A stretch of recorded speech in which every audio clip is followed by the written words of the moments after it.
चलो, तो हम वापस आ गए हैं रिप्रोडक्शन लेके। क्या है? हाउ डू ऑर्गेनिजम्स रिप्रोड्यूस, ये साइंस का टॉपिक है और ये है पार्ट 3। 2 पार्ट हो गए हैं। हाँ भाई, बहुत लेट आए हो तुम।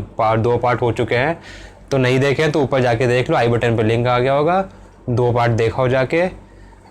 अभी तक हम क्या देख चुके हैं? अभी तक हम एसेक्सुअल रिप्रोडक्शन देख चुके हैं और sexual reproduction in flowering plants देख चुके हैं। अब इस वीडियो में हम देखेंगे सेक्सुअल रिप्रोडक्शन इन ह्यूमंस। ठीक है, चलो शुरू करते हैं। तो ह्यूमंस में क्या होता है कि ह्यूमंस के अंदर जो गैमीट्स का फ्यूजन होता है वो एनवायरनमेंट फैसिलिटेट नहीं करती है। प्लांट्स में हमने देखा कि पॉलिनेशन हो सकता है, तो एक जगह से पॉलिन उड़ के दूसरी जगह चली जाएगी स्टिग्मा के ऊपर। कैसे? हवा से होता है, पानी से होता है, इंसेक्ट्स के थ्रू होता है, अलग अलग तरीके से हो सकता है वो काम। लेकिन ह्यूमंस के अंदर हमको खुद ही करना पड़ता है ये पूरा काम, ये पूरा प्रोसेस खुद ही करना पड़ता है। और ये जो प्रोसेस होता है of transferring male gamete to female gamete, ये वो कहलाता है sexual act. It is because of sexual act कि जो है मेल गैमीट और फीमेल गैमीट का फ्यूजन पॉसिबल हो पाता है। इसके लिए क्या ज़रूरी होता है? इसके लिए ज़रूरी होता है एक erect penis to facilitate the transfer of male gametes to female gametes. ये सब पूरा प्रोसेस हम इस वीडियो में आगे देखेंगे। तो शुरू करते हैं, आगे और चलते हैं। तो आओ स्टार्ट करते हैं मेल रिप्रोडक्टिव सिस्टम। और मेल रिप्रोडक्टिव सिस्टम का डायग्राम आपका यहाँ पे आ गया है। ये डायग्राम ही देखेंगे अभी, पहले डायग्राम समझेंगे फिर आगे बढ़ेंगे। ठीक है, तो सबसे पहले स्टार्ट करते हैं टेस्टिस से। टेस्टिस क्या है? टेस्टिस वो लोकेशन है जहाँ पे आपके बनते हैं स्पर्म्स। स्पर्म्स क्या होते हैं? Sperms are male gametes, male germ sales.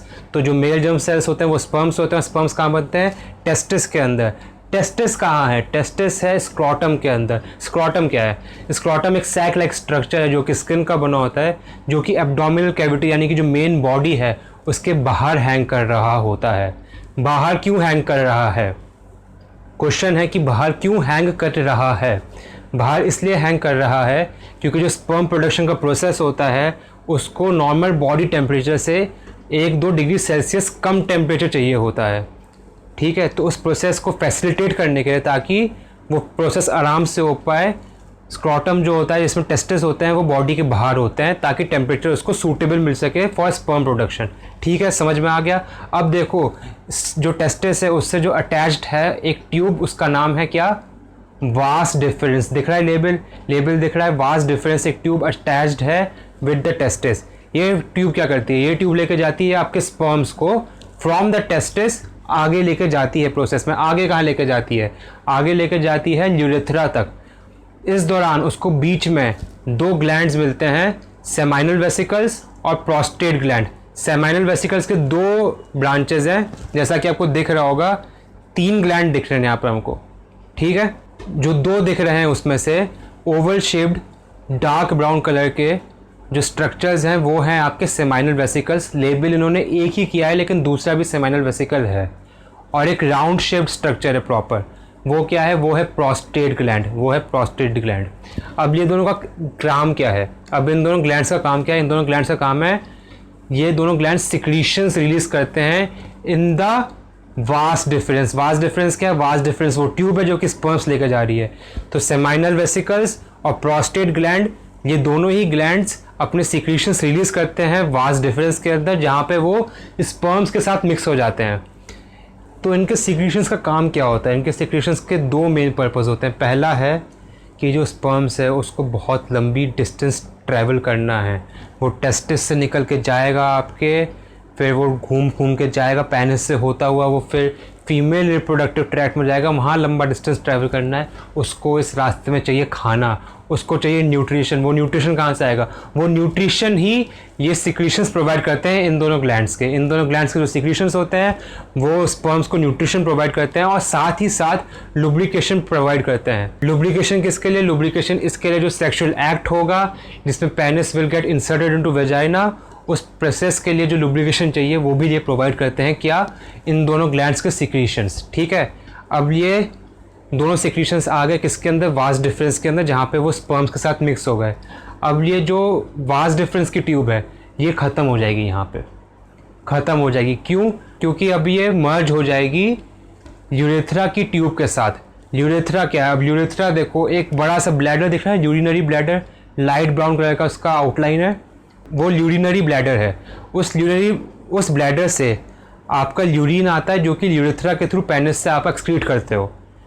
अब जो आपकी सेमाइनल वेसिकल्स की ट्यूब है वो यूरेथ्रा की ट्यूब के साथ मिक्स हो जाती है, क्योंकि अब ये यूरेथ्रा की ट्यूब ही है जो पेनिस के अंदर जाएगी, यानी कि पेनिस के अंदर सिर्फ एक ही ट्यूब जाएगी जो कि है यूरेथ्रा। इसका मतलब ये हुआ कि जो आपका यूरेथ्रा है that will form the common passage for both urine and your sperms, यानी कि आपके स्पर्म्स भी यूरेथ्रा के थ्रू जाएंगे और आपका यूरिन भी यूरेथ्रा के थ्रू जाएगा। दोनों साथ में नहीं होंगे, वो रेगुलेट हो जाता है, तो वो प्रोसेस ठीक है, उसमें कोई प्रॉब्लम नहीं है। फाइनली यूरेथ्रा आ गया आपका पेनिस के अंदर। पेनिस के बारे में हम नेक्स्ट स्लाइड में पढ़ेंगे और डिटेल में, ठीक है। उसके आगे हम देखेंगे फीमेल रिप्रोडक्टिव ट्रैक्ट में। अभी तक इतना समझ में आ गया, ये पूरा डायग्राम समझ में आ गया, बहुत सही। अब आगे बढ़ते हैं और फटाफट रिवाइज करते हैं मेल रिप्रोडक्टिव ट्रैक्ट। तो अब मेल रिप्रोडक्टिव सिस्टम में देखेंगे हम कि 5 मेन पार्ट्स होते हैं। फटाफट देखेंगे 5 मेन पार्ट्स होते हैं। पहले है टेस्टिस। टेस्टिस 2 होते हैं। ये कहाँ होते हैं? सैक में लोकेटेड होता है। कौन सा सैक? इसको क्या बोलते हैं? स्क्रोटम बोलते हैं। स्क्रोटम के अंदर लोकेटेड होते हैं टेस्टिस, जो कि बॉडी के बाहर हैंग कर रहे होते हैं, एब्डोमिनल कैविटी के बाहर हैंग कर रहे होते हैं। और इन टेस्टिस के अंदर बन रहे होते हैं आपके स्पर्म्स। और क्या बनता है? एक और चीज़ बनती है जो कि है टेस्टोस्टेरॉन। टेस्टोस्टेरॉन क्या है? टेस्टोस्टेरॉन इज द हार्मोन जो कि मेल के सेक्सुअल कैरेक्टर्स के लिए रिस्पॉन्सिबल होता है। जो सेक्सुअल कैरेक्टर्स मेल में डेवलप होते हैं वो डेवलप करवाता है टेस्टोस्टेरॉन। टेस्टोस्टेरॉन इन टेस्टिस नाम से पता चलता है, टेस्टिस में बनते हैं। नेक्स्ट देख लो, नेक्स्ट हम आ जाते हैं वास डिफरेंस पे, क्योंकि वास डिफरेंस ट्यूब है जो कि स्पर्म्स को लेके जाएगी और फिर इस ट्यूब जाके किस में मर्ज हो जाएगी? यूरेथ्रा में मर्ज हो जाएगी। यूरेथ्रा स्पर्म्स को आगे लेके जाएगी। Urethra is the common passage for urine as well as sperms. Urethra कहाँ जाएगी? यूरेथ्रा जाएगी पेनिस के अंदर। अब पेनिस क्या है? पेनिस है कॉपुलेटरी ऑर्गन। अब ये कॉपुलेटरी ऑर्गन क्या होता है? कॉपुलेटरी ऑर्गन वो ऑर्गन होता है जो कि कॉपुलेशन में हेल्प करता है। कॉपुलेशन क्या होता है? Copulation is nothing but sexual act, यानी कि जो सेक्स का प्रोसीजर है, यानी कि insertion of penis into the female vagina, इसको हम बोलते हैं सेक्स का एक्ट, यानी कि सेक्सुअल एक्ट बोलते हैं। इसको ही कॉपुलेशन बोलते हैं। और इस प्रोसेस को फैसिलिटेट कौन कर रहा है? ऑब्वियसली पेनिस कर रही है, because penis gets inserted into vagina. तो पेनिस जो है स्पर्म्स को रिप्रोडक्टिव ट्रैक्ट में डिलीवर कर देती है। और फाइनली हमारे पास 2 ग्लैंड्स हैं जो कि सिक्रीशंस प्रोवाइड करते हैं स्पर्म्स को, जिनका 2 पर्पस है। पहला पर्पस है न्यूट्रिशन प्रोवाइड करना स्पर्म्स को, दूसरा पर्पस है ल्यूब्रिकेशन प्रोवाइड करना, ठीक है। ये हो गया मेल रिप्रोडक्टिव ट्रैक्ट, समझ लो। अब आगे बढ़ते हैं, हम देखेंगे female reproductive tract. Female reproductive tract का जो पहला लुक है, इसको देख के ऐसा समझ लो सिंपल कि एक आदमी है, एक इंसान खड़ा है, उसके 2 हाथ निकल रहे हैं ऐसे, जो कि हैं ओविडक्ट्स, यानी कि फेलोपियन ट्यूब, और इन दोनों हाथों ने 2 डंबल पकड़ रखे हैं जो कि हैं ओवरीज। बाकी मेन बॉडी है जो कि यूट्रस है, और इसका पैर जा रहे हैं जाकि वेजाइना जा रहे हैं, ठीक है। ये तो एक रफ डायग्राम का रिप्रेजेंटेशन हो गया। डायग्राम समझ लो ताकि इसको बनाने में हेल्प मिलेगी, ठीक है। अब देखिए डायग्राम प्रॉपरली स्टार्ट करेंगे। कहाँ से स्टार्ट करना है? ऊपर से नीचे से? चलो नीचे से स्टार्ट करते हैं। पेनिस इंसर्ट हुआ इनसाइड वेजाइना, ठीक है। पेनिस इंसर्ट हुआ इनसाइड वेजाइना, ये सेक्सुअल एक्ट हुआ, पॉपुलेशन हुआ। Now penis will release male gametes यानी कि स्पर्म्स इनटू वेजाइना। अब ये जो स्पर्म्स है वेजाइना में ट्रैवल करेंगे, वेजाइनल पैसेज में ट्रैवल करेंगे, और फिर सर्विक्स को क्रॉस करके यूट्रस में पहुंच जाएंगे। यूट्रस में पहुंचने का जो कनेक्शन है वेजाइना और यूट्रस के बीच में, जो कनेक्शन है उसको ही सर्विक्स बोलते हैं। सर्विक्स का और कोई इंपॉर्टेंट रोल नहीं है। अब यूट्रस में जब स्पर्म पहुंच जाएगा तो वो वहां पहुंच के क्या करेगा? पर्पस क्या था स्पर्म का? स्पर्म का पर्पस है फीमेल गैमीट के साथ फ्यूज करके जाइगोट बनाना, जो कि एक नया ऑर्गेनिज्म बनेगा। अब तो मेल गैमीट क्या करेगा? वो ढूंढेगा फीमेल गैमीट। फीमेल गैमीट कहाँ है हमारा? अब देखते हैं फीमेल गैमीट कहाँ है। फीमेल गैमीट है कहाँ पे? उन 2 डम्बल्स में, यानी कि ओवरी के अंदर। अब क्या होता है, जो फीमेल्स होती हैं उनके अंदर बचपन से ही ये दोनों ओवरीज में थाउजेंड्स ऑफ एग सेल्स होते हैं इमैच्योर। ये टर्म याद रखो, बचपन से होते हैं दोनों ही ओवरीज में thousands of immature egg cells. ये इमैच्योर एग सेल्स होते हैं, और जब प्यूबर्टी आती है फीमेल में तो हर महीने एक ओवरी में एक एग सेल मैच्योर हो जाता है, ठीक है। ये प्रोसेस हर महीने होगा। हर महीने किसी एक ओवरी में, दोनों में नहीं, किसी एक ओवरी में एक एग सेल मैच्योर हो जाएगा और बन जाएगा मैच्योर एग सेल। ये मैच्योर एग सेल क्या होगा? ये मैच्योर एग सेल अब ओवरी रिलीज कर देगी इन द फेलोपियन ट्यूब, यानी कि ओविडक्ट, जो आर्म्स हमने सोचे थे, है ना। तो यहाँ पे आपका एग सेल रिलीज हो जाएगा। अब जो आपके स्पर्म्स हैं कहाँ थे? वो यूट्रस में घूम रहे हैं, उनको पता नहीं क्या करना जीवन में। अब वो घूम फिर के ऐसा नहीं कहीं भी चले जाएंगे, पेट में पहुँच गए या कहीं और चले गए, नहीं, वो यूट्रस में है। अब वो फेलोपियन ट्यूब की तरफ जाएंगे जहाँ पे एग सेल होगा। ये जो स्पर्म्स हैं ये फैलोपियन ट्यूब में जाएंगे, एक्सेल की तरफ ट्रैवल करेंगे, और जब हम वहाँ पहुँच जाएंगे तो क्या होगा, वही होगा जो होना है, fusion of male gametes and female gametes. Fusion of male gametes and female gametes हो जाएगा तो क्या बनेगा, क्या बनेगा, वही बनेगा जो कि हमने प्लांट्स में भी देखा था, याद आया, जाइगोट बनेगा। When the mail and female gametes fuse they form zygote. और ये प्रोसेस क्या बोलेंगे इसको, वही टर्म है, सेम टर्म है, याद करो प्लांट्स में से, fertilisation. The fusion of male and female gametes to form a zygote is called fertilisation. यहाँ पे फर्टिलाइजेशन हो जाएगा, कहाँ पे होगा फर्टिलाइजेशन, ओविडक्ट यानी कि फैलोपियन ट्यूब में होगा फर्टिलाइजेशन, याद रखना हमेशा, कहाँ पे होगा, ओविडक्ट में, ठीक है। तो ये हो गया पूरा आपका फीमेल के रिप्रोडक्टिव स्ट्रक्चर। अब आगे बढ़ते हैं, फटाफट एक बार रिवाइज कर लेते हैं पूरा स्ट्रक्चर, ठीक है। वेजाइना क्या है, वेजाइना फीमेल कॉपुलेटरी ऑर्गन है, मेल कॉपुलेटरी ऑर्गन क्या था, मेल कॉपुलेटरी ऑर्गन था पेनिस। फीमेल कॉपुलेटरी ऑर्गन क्या है, वेजाइना है, इसके पैसेज के थ्रू यानी कि वेजाइनल पैसेज के थ्रू स्पर्म्स ट्रैवल करके यूट्रस में जाएंगे। अब बीच में फिर क्या आ गया, सर्विक्स। सर्विक्स का कनेक्टिंग लिंक है यूट्रस और वेजाइना के बीच का। अब सर्विक्स को क्रॉस करके स्पर्म्स पहुंच जाएंगे यूट्रस के अंदर। यूट्रस क्या है, यूट्रस इज द लोकेशन जहाँ पे एम्ब्रियो एम्बेड होगा, एम्ब्रियो का इम्प्लांटेशन होगा। ये हम आगे देखेंगे, आगे की स्लाइड्स में देखेंगे कि इम्प्लांटेशन का प्रोसेस क्या होता है। अभी ये समझ लो कि एम्ब्रियो यूट्रस के अंदर इम्प्लांट होता है, और यूट्रस क्या है, यूट्रस ओविडक्ट्स का दो का कॉम्बिनेशन बन के यूट्रस बन जाता है, ठीक है, आप उसको ऐसे देख सकते हो।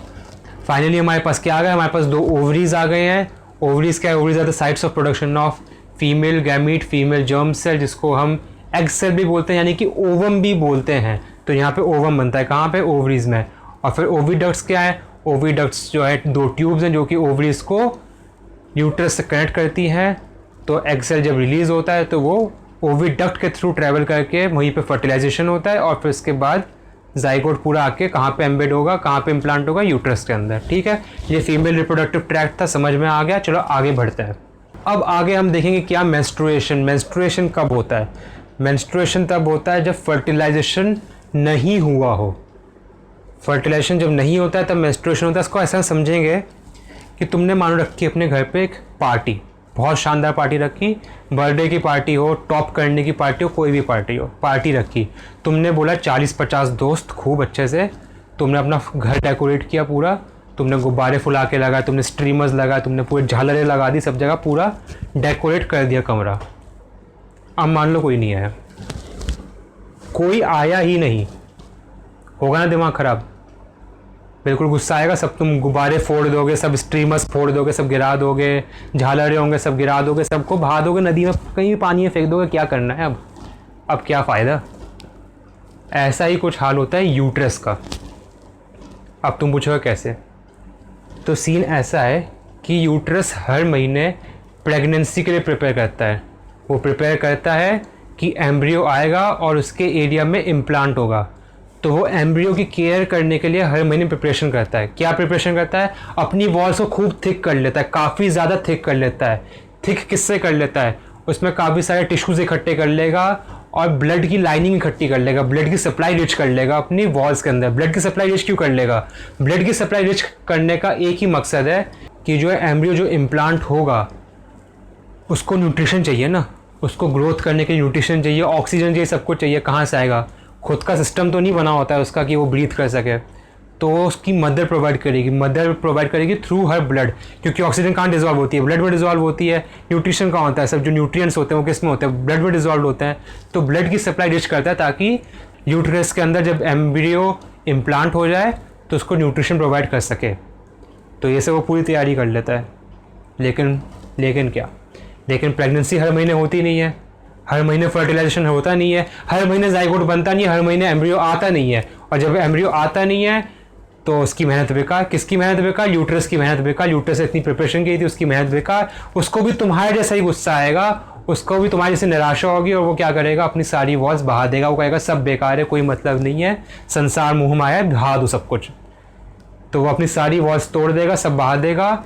इस तरह क्या होता है कि वेजाइना के थ्रू जो ये थिक लाइनिंग थी यूट्रस की, it will come out in the form of mucus and blood.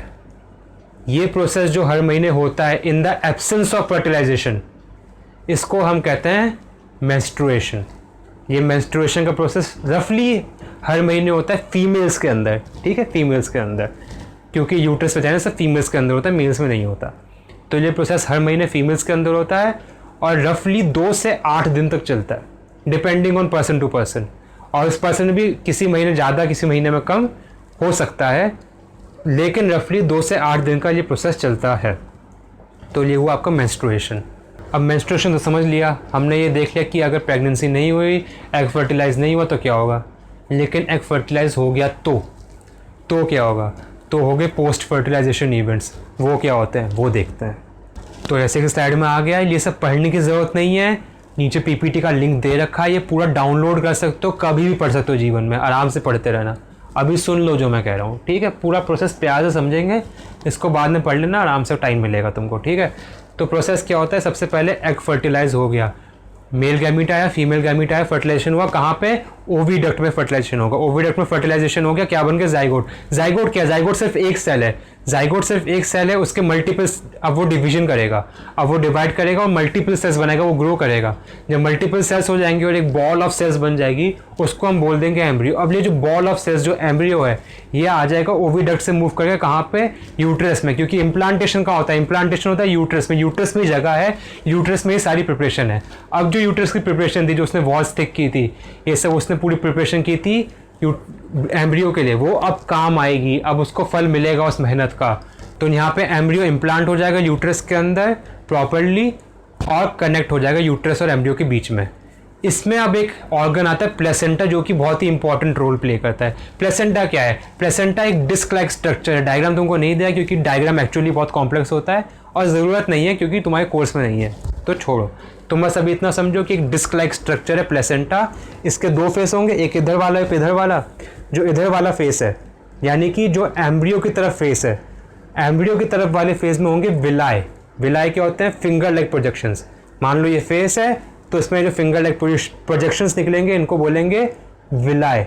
ये विलाय क्या करते हैं, ये विलाय सरफेस एरिया बढ़ा देते हैं for the embryo to absorb nutrients, ठीक है। और जो प्लेसेंटा का ये वाला साइड होगा यानी कि यूट्रस के वाला साइड होगा, वहाँ पे होंगे खूब सारे ब्लड स्पेसेस जहाँ पे ब्लड की सप्लाई रिच होगी, ठीक है। तो ब्लड की सप्लाई आएगी, वो ब्लड जो है आगे जाएगा और यहाँ पे जो विलाय होंगे इनके थ्रू जो एम्ब्रियो है वो अपने न्यूट्रिएंट्स और ऑक्सीजन सब एब्जॉर्ब करेगा अपनी ग्रोथ के लिए, ठीक है। अब क्योंकि एम्ब्रियो ग्रो कर रहा है, अपने बॉडी के प्रोसेसेस कर रहा है, तो कुछ वेस्ट प्रोडक्ट भी बनेगा कि नहीं बनेगा। अब ये वेस्ट प्रोडक्ट बाहर कैसे जाएगा, उसका खुद का एक्सक्रीटरी सिस्टम तो है नहीं। तो उसके लिए क्या होगा कि जो वेस्ट प्रोडक्ट है वो भी ब्लड के साथ ही मदर के ब्लड में चला जाएगा। जो ब्लड आया था वो रिच था किसमें, न्यूट्रिएंट्स में और ऑक्सीजन में। वो न्यूट्रिएंट्स ऑक्सीजन एम्ब्रियो ने ले लिए और उस ब्लड में डाल दिए अपने वेस्ट प्रोडक्ट। अब ये ब्लड जो है वापस जाएगा, मदर के ब्लड के साथ मिक्स हो जाएगा और मदर के ब्लड में जो फिल्ट्रेशन का प्रोसेस होगा, एक्सक्रीशन का प्रोसेस होगा, वो प्रॉपर चलेगा और मदर की बॉडी के थ्रू एक्सक्रीशन हो जाएगा किसका, एम्ब्रियो के वेस्ट प्रोडक्ट्स का। तो ये पूरा प्रोसेस ऐसे होता है। तो बाकी ये फिर ग्रोथ चलती रहेगी एम्ब्रियो की, क्योंकि उसको न्यूट्रिशन मिल रहा है, ओवरऑल ओवर टाइम वो बन जाएगा फीटस। फीटस काफ़ी डिस्टिंग्विश्ड एम्ब्रियो होता है, उसके मतलब ऑर्गन्स डेवलप हो गए थे काफ़ी सारे, उसको फीटस बोलते हैं। फाइनली आफ्टर 9 मंथ्स टाइम आएगा चाइल्ड बर्थ का। अब जो चाइल्ड बर्थ होगी उस दौरान बेबी को बाहर पुश करने के लिए, फीमेल की बॉडी से बाहर पुश करने के लिए, मदर की बॉडी से बाहर पुश करने के लिए रिदम में कॉन्ट्रैक्शंस होंगे। एक रिदम में कॉन्ट्रैक्शंस होंगे किसके, मसल्स ऑफ यूट्रस के, जो यूट्रस के मसल्स हैं, यूट्राइन वॉल के जो मसल्स हैं उनका कॉन्ट्रैक्शंस होगा ताकि वो उस कॉन्ट्रैक्शन से पुश कर पाएँ बॉडी के बाहर एम्ब्रियो को। अब तुमने मूवीज़ देखी होंगी, मूवीज़ में बोलते हैं कि पुश हार्डर। स्पेशली 3 इडियट्स में देखा होगा कि जब करीना की बहन का बेबी हो रहा होता है तो वहाँ पे लाइट वाइट चली जाती है। एनीवे आमिर खान हेल्प करता है उसमें, तो क्या बोलता है वो कि पुश हार्डर। क्यों बोलता है, क्योंकि जो रिदम में कॉन्ट्रैक्शंस हो रहे हैं अपने आप जो हो रहे हैं वो काफ़ी सफिशिएंट नहीं होते हैं, तो मदर को थोड़ा एक्स्ट्रा फोर्स लगानी पड़ती है, एक्स्ट्रा कॉन्ट्रैक्शंस देने पड़ते हैं अपने आप से, ताकि फाइनली जो बच्चा है वो पुश होके बाहर आ सके। तो ये प्रोसेस हो जाता है, बच्चा बाहर आता है और इस तरह सेक्सुअल रिप्रोडक्शन का प्रोसेस कंप्लीट हो जाता है, पूरा प्रोसेस सक्सेसफुल हो जाता है, एक नया ऑर्गेनिज्म की बर्थ हो जाती है। अब जब नए ऑर्गेनिज्म की बर्थ हो गई तो सारा प्रोसेस सफल हो गया, सबका मेहनत का रंग आ गया। अब यार थोड़ी हमारी मेहनत का भी सपोर्ट कर दो, हमारी मेहनत के भी फल दे दो, लाइक कर दो वीडियो, सब्सक्राइब कर दो यार, कर दो यार। पसंद नहीं आया तो सब्सक्राइब तो कर लो, अगला वीडियो देख लो वो लाइक कर लो, पर सब्सक्राइब कर लो और शेयर कर लो अपने दोस्तों के साथ। चलो बाय।